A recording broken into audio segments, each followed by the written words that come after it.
common comparison that people make whenever they're comparing superheroes to general other historical figures, you know, to try to make the comparison to text to life fiction, that Magneto is basically a one-for-one for Malcolm X. While Malcolm X was the inspiration behind Magneto's character, and it wasn't not a one-for-one, and I believe that people need to understand the clear differences before deciding to make this comparison. Magneto was a Holocaust survivor who was then later figuring out that he had the mutant ability to control the magnetic forces in people's bodies, other inanimate objects, you name it. Because of this, that man Magneto was already prosecuted for being a Holocaust survivor, and then it being extended to him being a mutant. Received double oppression during his lifetime.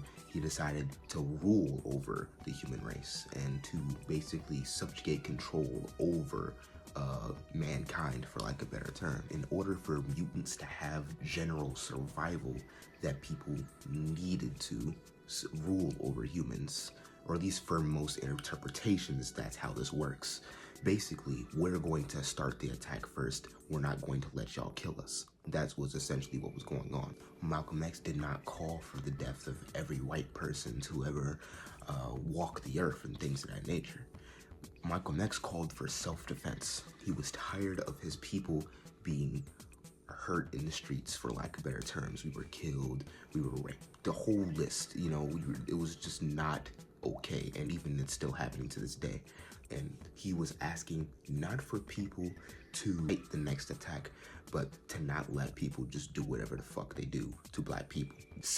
The act of simply fighting back against your oppressor is simply the act of someone like a Malcolm X, which true but not the full story. Magneto is the one who's attempting to reverse the oppression, for lack of better terms. He doesn't want his people to be oppressed, so he's going to oppress the humankind.